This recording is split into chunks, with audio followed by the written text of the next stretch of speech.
Hello mga kapatid kaibigan.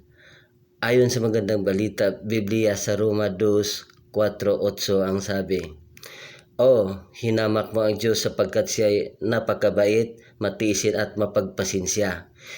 Hindi mo ba alam na ang kabutihan ng Diyos ang umaakay sa iyo upang magsisisi at tumalikod sa kasalanan?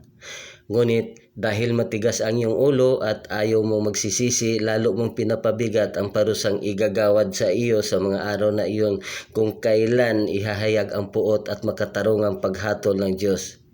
Igagawad niya sa lahat ng tao ang naayon sa kanilang ginawa.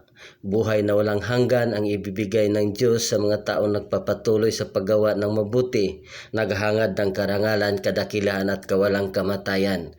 Ngunit matinding puot at galit ang sasapitin sa mga taong makasarili at ayaw sumunod sa katotohanan kundi sumunod sa kamalian. God bless.